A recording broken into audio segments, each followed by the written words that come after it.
Blitz News, Moise 365, rămâneți cu noi. Ai o mândru și vremea bună, mă!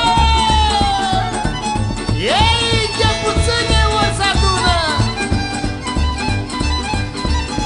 Ai o mândru și vremea rea, totdeauna se întâlnim, mă!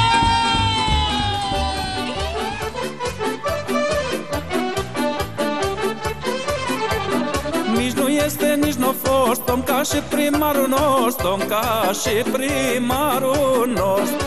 Nici nu este, nici n-a fi om ca primarul daci, om ca primarul daci. Ei, primar, primar, primar, și harnic și gospodar. Lăudăm pe Iisus, stimați moiseieni, stimați consăteni, aflați acasă sau departe de vatra cea dragă nouă tuturor. Iată-ne acum în aproape început de iunie cu un eveniment care desigur că ne marchează pe toți, cel puțin legat de viitorul comunei noastre în următorii 4 ani.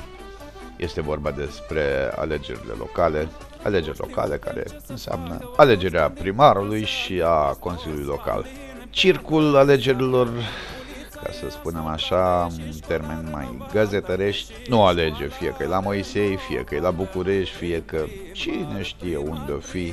Bătălia cea mare este întotdeauna pricină și de bârfă și de dezbateri elevate, nu-i așa? Eu știu, din toate unghiurile, din toate perspectivele, nimeni nu scapă ocazia să nu-și dea cu părerea legat de ceea ce se întâmplă cu ocazia unui astfel de eveniment, cum sunt alegerile. Eu tot am spus că nu o să mă bag, că nu o să spun nimic, că eu știu, ar fi treaba mea, dar cum să nu fie până la urmă.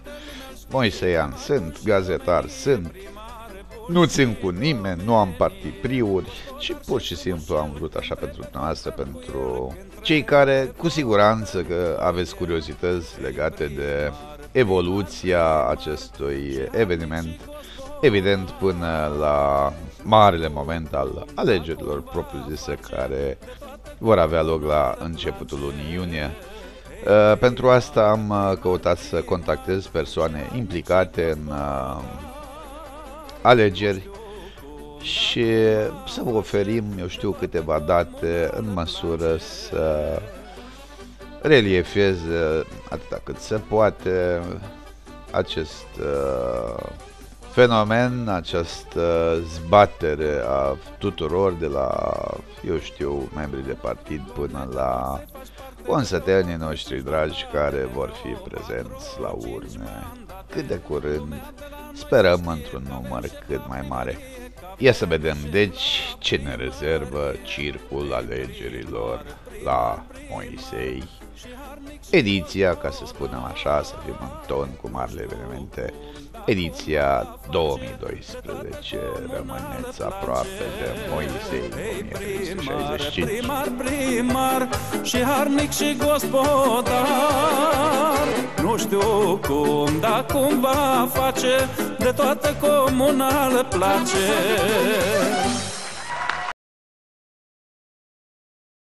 Care e atmosfera, Moisei, între moiseeni, așa? Bună, azi am băgat 22 de tatre de balastru din partea TRM-ului. La Dăncel ne-am făcut drumul real Bec, 10 mașini. Deci TRM-ul trage tare, primarul trage tare, PSD-ul slab.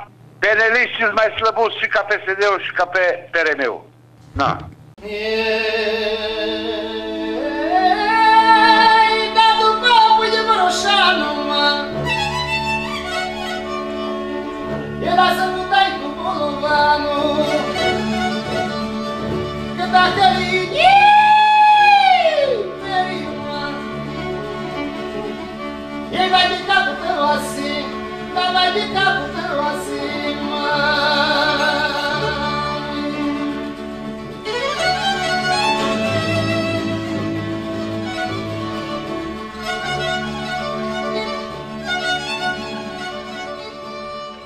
Na, care trage tare, care trage și mai tare, care mai slăbuți, care mai grăsuți.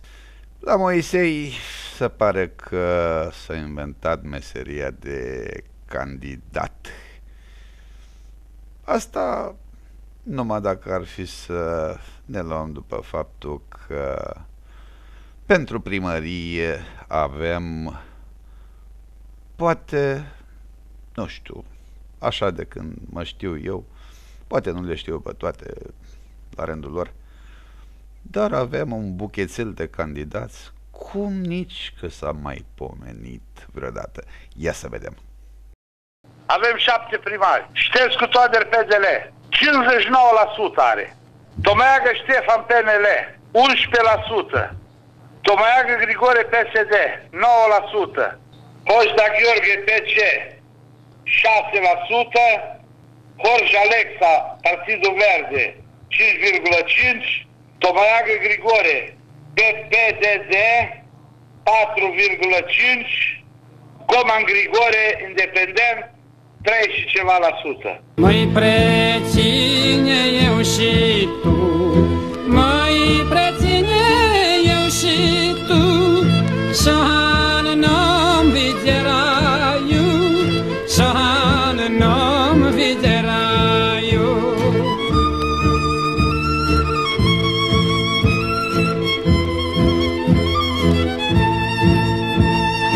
Nici nu e ea să-l videm, nici nu e ea să-l videm, după ce oameni suntem, după ce oameni suntem.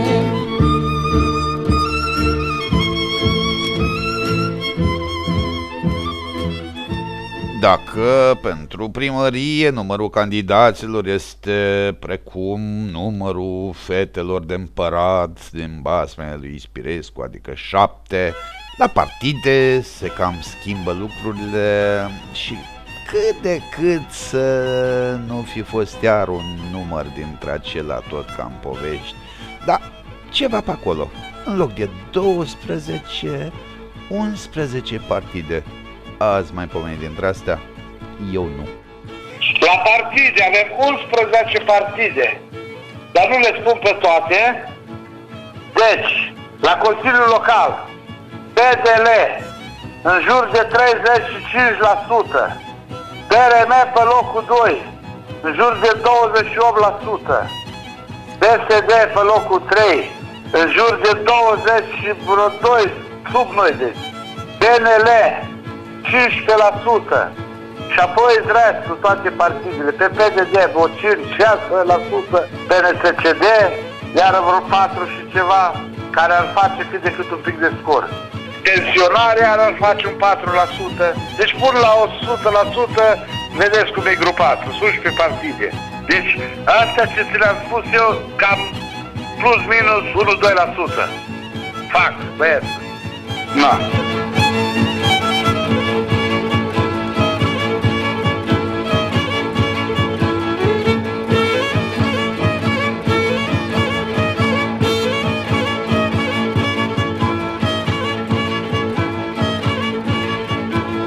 Domnul Ștescu se bucură de o simpatie bună în Moisei. Da, sigur că da, da. Are, nu, la partid va face mai slab, dar ca primar e procent mare. Deci la partid mai slăbuți, dar toți le mai mulți consilieri. E locomotiva.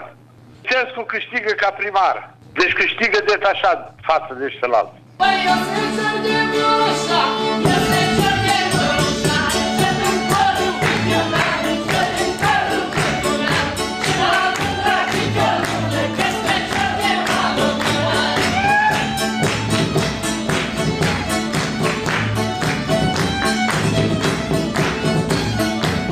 Păi nu mă pune moșa, păi nu mă pune moșa, să nu dai cu bălăvat, să nu dai cu bălăvat, că dacă nimeni bate capul de Vasile.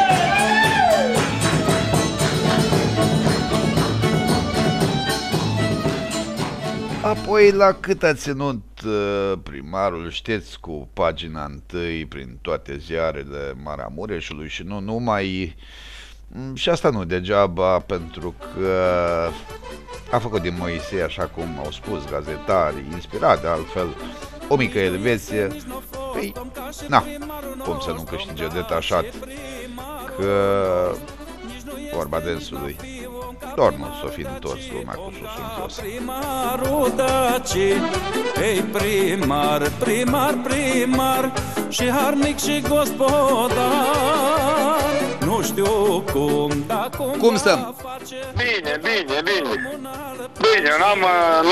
nu cred eu că am probleme. Numai asta că se întoarce lumea cu fundul sus. Nu. Dar n-are cum. Păi și eu zic că n-are cum să întoarce lumea cu fundul sus. De toată comuna le place.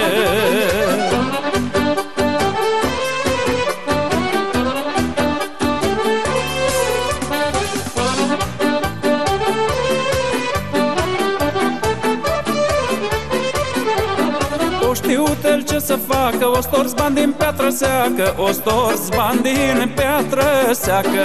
Ulița e asfaltată, e și școala renovată, e și școala renovată. Ei primar, primar, primar, și harnic și să nu credeți că e ușor, eu știu, bătălia asta, să-i spunem, electorală pentru primăria Moiseiului. La noi, la Moisei, bătălia cea mare se dă pentru Consiliul Local, mai cu seamă, între partidul din care face parte domnul primar Ștețcu și PRM-ul condus de tocmai Agă Gheorghe, cunoscut de Moisei drept Oli. PRM-ul se clasează pe locul 2, după primar, după PDL. Îmi spunea la un moment dat astă vară că v-ați unit cu toți, așa, să faceți ceva pentru Moisei. Dar normal. PRM-ul e singurul partid care susține pe primarul Ștețcu la primar. Că noi nu avem primar la candidat. N-am pus candidat la primar pe PRM-ul. Și îl susținem pe domnul Ștețcu. Restul au toți primari ăștia mai barosani. De ce nu ați spus anume ca să-l susțineți? Și așa n-aveam șansă. Și decât să-l hărăim, singura lui posibilitate de a-și face Consiliul Local este PRM-ul. Că acești slalți din USL nu mișcă în front. Trebuie să meargă grupat. Și atunci PDL-ul îi rămâne PRM-ul și care ori mai intra să-și facă majoritate. Primarul. Da, deci i-ați acordat un sprijin ca să meargă treaba bine și de aici încolo. Da. Deci după alegerea să dea mea rămână toți la un loc, după alegerea vicelui și înainte la muncă. Da. E bun că v-ați gândit la moiseeni și la Moisei în toată treaba asta. Da. Deci să nu sufere lumea, să facem cât putem de mult pentru comunitate. Cu cine am avut onoarea să stăm de vorbă? Gheorghe Tomoiagă, președintele PRM Moisei. ei primar, primar, primar, și harnic și gospodar. Nu știu cum, dar cum va face, de toată comuna le place.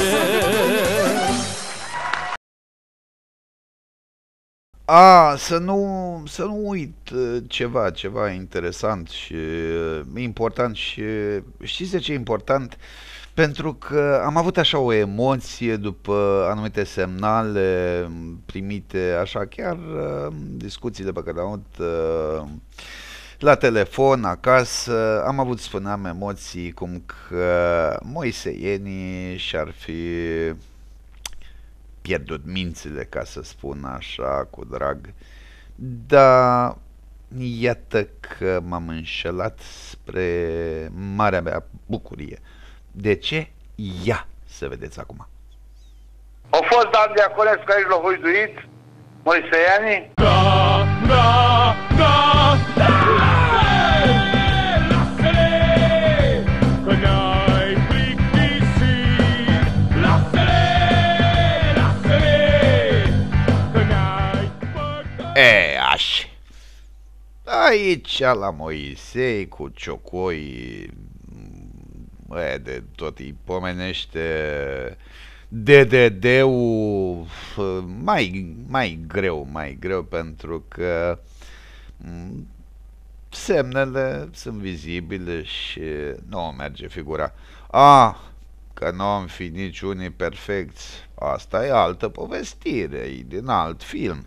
Numai că la noi, la Moisei, până una alta, primarul Ștețcu a scris o pagină de istorie cum eu, bătrân ca cine m-a făcut, nu prea știu să fi scris mulți primari în comuna Erou, pe care o iubesc și de care sunt mândru, așa cum sunt mândru și de moiseienii mei, care au dovedit încă o dată că nu își pierd capul așa cu primul care vine de la București să vândă gogoși. Am încălecat așa și v-am spus povestea așa, cu catindați, cu candidați, cu partide, partidulețe, care colorate, care e de mai la stânga, care e de mai la dreapta.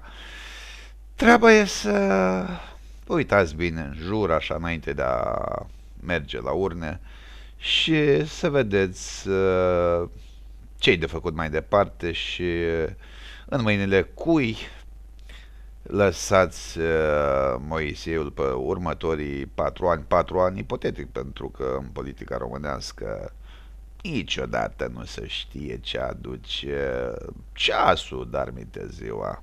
Toate cele bune și musai să mergeți la vot, pentru că dacă ședeți acasă nu faceți treabă bună. Doamne ajută!